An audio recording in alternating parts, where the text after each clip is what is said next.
My name's Isaac, and I'm 38. I work in IT, nothing flashy, but I've built a comfortable life for myself. I'm single, live alone, and while I don't have kids of my own, I've always been close with my niece, Ava.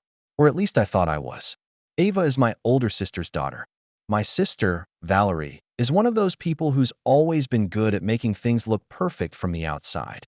Instagram-worthy vacations, themed birthday parties, matching family outfits. But the reality behind closed doors has always been different.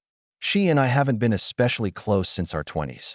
She's always seen me as the odd one out, the quiet one, the one who never really did anything with his life, as she once put it during a holiday dinner when she didn't know I was standing behind her.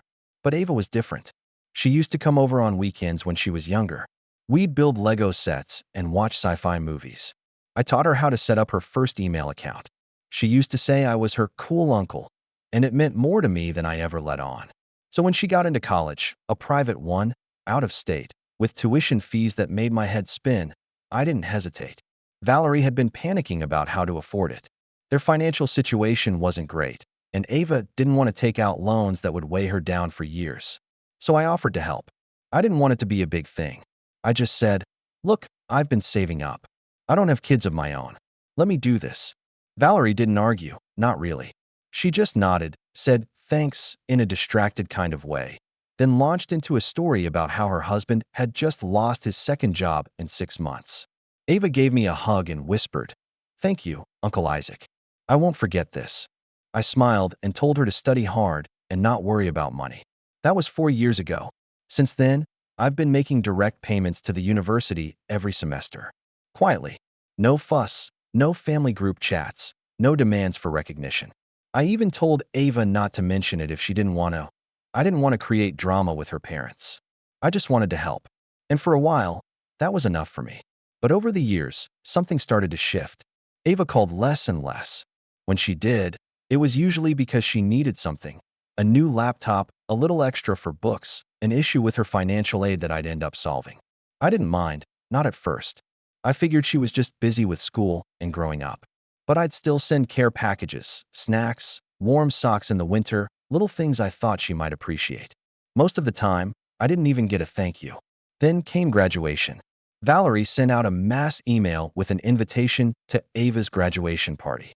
Not the ceremony itself, just the party afterward. It was being held at some fancy rooftop venue downtown, apparently rented by her husband's brother. I RSVP'd yes. I even bought a new blazer for the occasion, something a bit more formal than my usual jeans and hoodie look. When I showed up, I felt like I'd stepped into a different world. Everything was pristine. Champagne glasses, white tablecloths, a slideshow looping photos of Ava from babyhood to college years. There were speeches too. Her dad gave one. Then Valerie. They went on, thanking relatives for supporting Ava's journey, naming cousins who had sent gift cards, family friends who had offered encouragement. At one point, Valerie got teary-eyed and said, "We couldn't have done this without the love and generosity of everyone here." I sat there, silent, with my drink in hand. No mention of me. Not even a vague nod in my direction. I tried to shrug it off. Maybe they didn't want to make it weird. Maybe they thought I preferred to stay in the background. But then I saw Valerie glancing over at me with this smug, dismissive look. She leaned over to the woman next to her, one of our cousins, and I heard her say, "He's just the uncle." He probably expected a shout-out or something. They both chuckled. That stung. Ava never came over to talk to me during the party. She was surrounded by friends, dancing, laughing, posting pictures. I waited, thinking maybe I'd get a moment with her, maybe she'd say something. Anything. But by the time I left, all I got was a quick wave and a distracted, "Thanks for coming." I drove home that night feeling hollow. The next morning, I opened my email and saw a message from the university. It was an automated reminder about the final tuition installment, a relatively small amount, just enough to hold back the release of her diploma if it wasn't paid. I stared at it for a long time, and for the first time in 4 years, I didn't pay it. 2 weeks went by. I didn't hear a word from Valerie or Ava, not even a text. I figured maybe they assumed it had already been paid. Maybe they thought money just magically appeared every semester. But then, on a quiet Tuesday afternoon, I got a call from an unfamiliar number. I let it go to voicemail. Then the same number called again. And again. I finally picked up. It was Ava. Her voice was shaky. "Uncle Isaac," she said, and immediately I could hear she'd been crying. "They won't give me my degree." I didn't say anything at first. I just waited. "I don't know what happened," she continued, sounding more frantic. "I tried to request the digital version, but they said there's an unpaid balance. I thought it was a mistake. Mom and Dad don't know what's going on. I I just wanted to ask if you knew anything." There was a pause, and in that silence, something in me hardened. I said quietly, "Guess you'll have to thank someone else now." She went silent. There was a long, breathless pause on the other end of the line. I could hear her try to form a response, a soft, trembling inhale, like she was about to speak but didn't know what to say. Finally, she whispered, "Wait, what do you mean?" I didn't raise my voice. I didn't need to. "I mean, I've been paying your tuition, Ava. Every semester. Every book, every lab fee, every credit. And after 4 years of silence, 4 years of watching you drift further away, after your mom mocked me at your graduation party like I was some irrelevant background prop, I figured maybe it's time someone else steps in to help." "But I didn't know," she said quickly, desperate. "Uncle Isaac, I swear, I didn't know you were still paying everything. Mom just said it was handled, and I thought." "Exactly," I cut in. "You didn't ask. You never asked. You just assumed." There was a rustling on her end, like she was pacing or sitting down. "I'm sorry," she said finally. "I didn't mean to ignore you. I've just been busy. School was overwhelming. I didn't mean to hurt you." I believed her. At least, I believed that she didn't intend to hurt me. But intention doesn't erase the pain. I didn't say that, though. Instead, I let the silence stretch between us. Then she said the one thing that almost broke me. "I never got a chance to thank you properly." I closed my eyes. "You had 4 years of chances." Another pause. Then, more softly, "What happens now?" I didn't answer that. After the call ended, I sat at my kitchen table for a long time.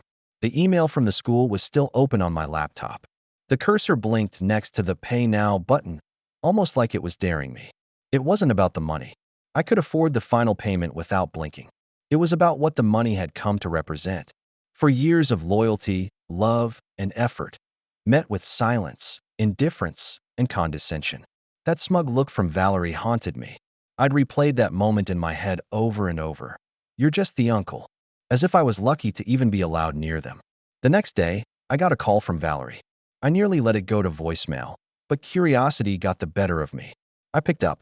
"Isaac," she said, her tone sharp and clipped. "Did you seriously cancel the payment to Ava's school?" "I didn't cancel anything," I replied calmly. "I just didn't make it." There was a cold silence. Then she hissed, "Do you realize how this makes us look? The registrar's office called her father this morning. They're holding her diploma until payment clears. People are going to start asking questions."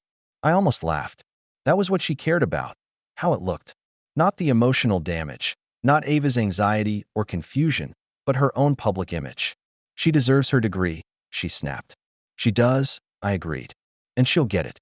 When someone else pays the last balance." Her voice turned shrill. "Don't be petty. This is just childish. You offered to pay. You can't just back out because you feel unappreciated." That word stuck with me. Childish. I swallowed my pride and said, "I'm not backing out. I fulfilled every promise I made. But when you humiliated me at that party and dismissed everything I've done like it meant nothing, I realized maybe it's time for you to learn what it feels like to do something yourselves." She scoffed. "So this is revenge?" "No," I said. "This is accountability." Then I hung up. The next few days were quiet. Too quiet. No calls. No texts. Ava went radio silent, and so did Valerie. But I knew what was happening. They were scrambling behind the scenes, trying to gather the money, trying to avoid admitting to friends or extended family that they'd let someone else carry the financial burden all these years. Pride is a heavy thing, especially when you've built your life on appearances. Then, on a rainy Thursday morning, I got a message from Ava. It wasn't a call. It wasn't even a long apology. Just a single sentence, typed at 2:17 a.m. "Do you really hate me now?" I stared at the message for a long time.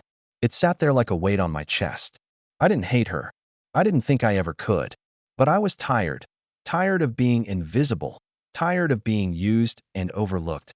Tired of giving love in silence and getting nothing in return. I typed out a reply, then deleted it. Typed again. Deleted. In the end, I left it on read. But what I didn't know at the time was that Ava had already told someone else the truth. And what happened next at our upcoming extended family reunion? Well, that's when the entire house of cards began to fall. It started with my cousin Marlene. She's one of those people who notices everything, the kind who will pick up on the tension in a room before anyone else and casually drop a question that feels innocent on the surface, but cuts deep just under it. We hadn't seen each other in over a year, but when we crossed paths at the family reunion, a sunny afternoon at my aunt's lake house, she gave me a long, knowing look. "You and Valerie good?" she asked, casually sipping her iced tea. "You weren't at Ava's little post-grad brunch thing last weekend. Half the family was there." I shrugged. "Wasn't invited." Her eyebrows lifted. "Really? Really?" Marlene nodded slowly, then leaned in slightly. "That's weird. Especially after everything you did for Ava."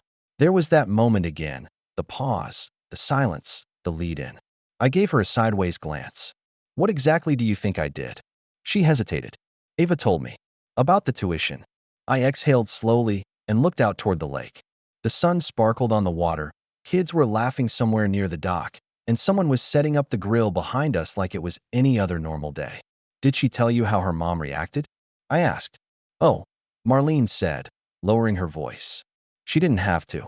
Apparently, Valerie's fuming. She's been spinning some story about a misunderstanding with the school. But I guess word got around." Word had definitely gotten around. I noticed it in the small things, the way some of the older relatives looked at me with subtle nods of respect, how others avoided eye contact entirely. Even my Uncle Roger, who barely ever acknowledged my existence beyond a grunt, came up to me and said, "Heard you stepped up for Ava. That was a good thing to do." I didn't correct him.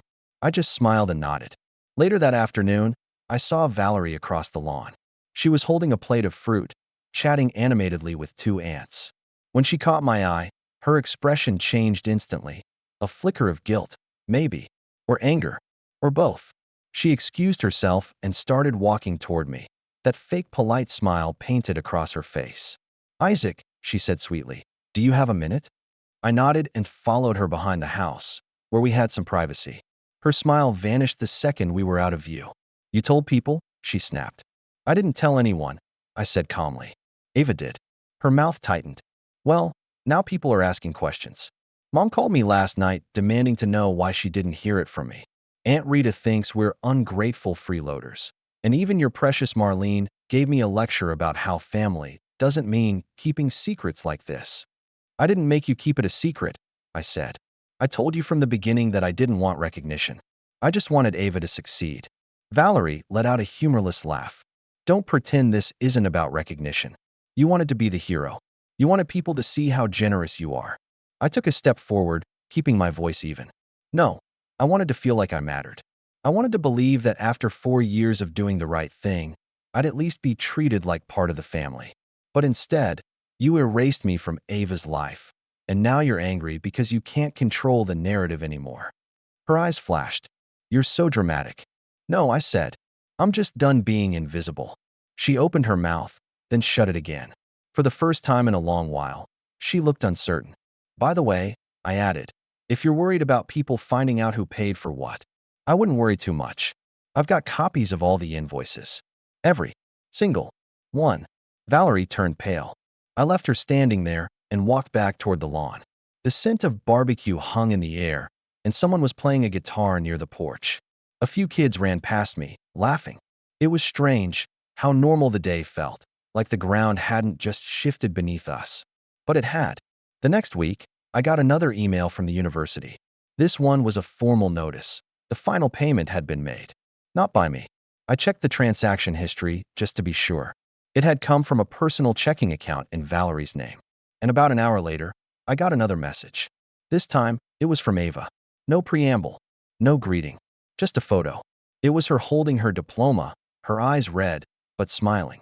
In her other hand, she held a handwritten note. It wasn't addressed to anyone, but I could read the words clearly.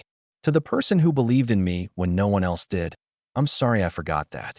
I won't forget again." That should have been the end of it. But it wasn't.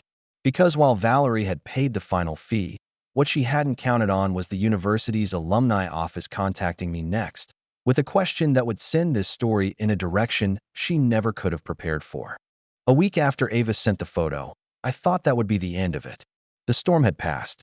Valerie had swallowed her pride and paid what was due. Ava had finally acknowledged the truth, and the family, surprisingly, seemed to be letting go of the drama.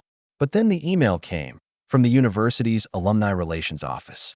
It was a polite message thanking me for my continued support of Ava's academic journey and asking if I'd like to be listed as a sponsor in the upcoming Donor Appreciation Gala. At first, I was confused. Sponsor? Gala? I scrolled down. Apparently, the school had a tradition of honoring families or individuals who made significant contributions to students with financial hardship, especially those who helped someone complete their degree in full.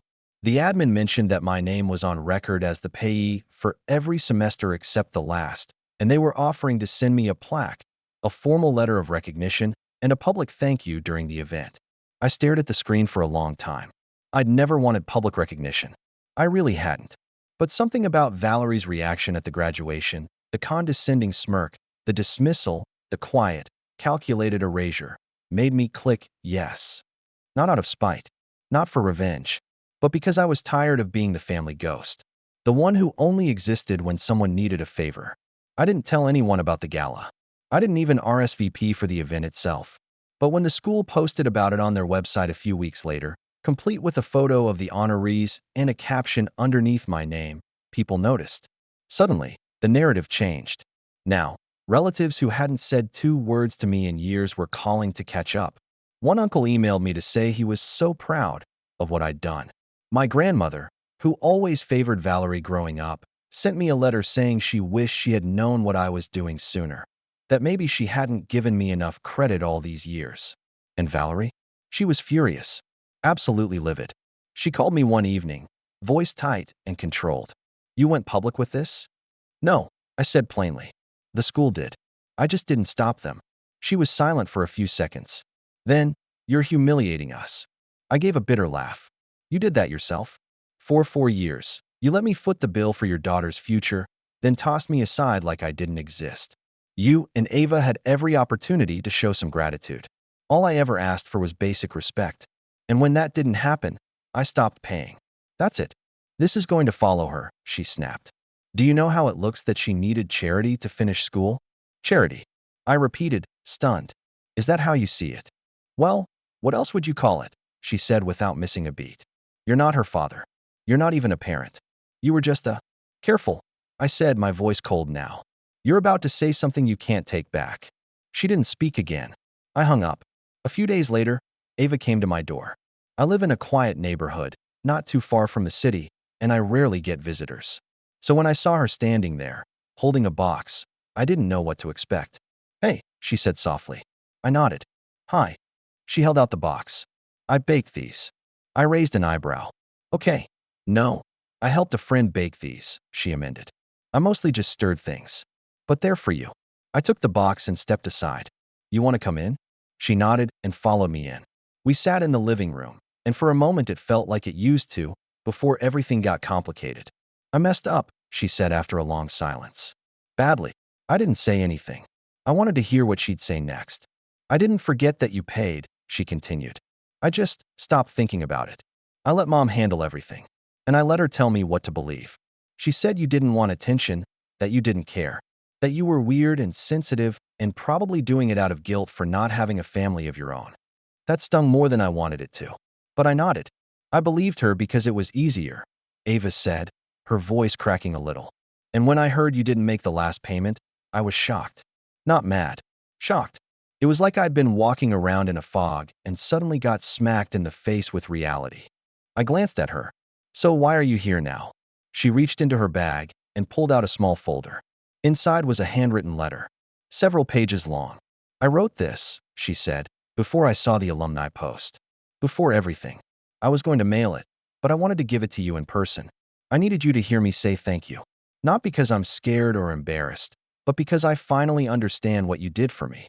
I took the letter but didn't open it yet. We sat in silence for a bit. Then Ava looked up at me with watery eyes and said, "I didn't deserve it. But you gave it anyway. I'll never be able to repay you." I shook my head. "I didn't do it to be repaid. I did it because I loved you. Still do." We talked for a while after that. Not about the past, not in detail, but about what came next. Ava had gotten a job offer at a startup out west. She was nervous but excited, and before she left that night, she hugged me tightly and said, "I won't let Mom erase you from my life again." That's a promise. A few months later, I got a letter in the mail. No return address. Inside was a wedding invitation, not Ava's, but a cousin's. On the RSVP card, someone had scrawled in familiar handwriting, "Table reserved for Uncle Isaac." I smiled. Sometimes, silence is a form of love. But sometimes, silence lets others write your story for you. Not anymore. This time, I made sure my story was heard.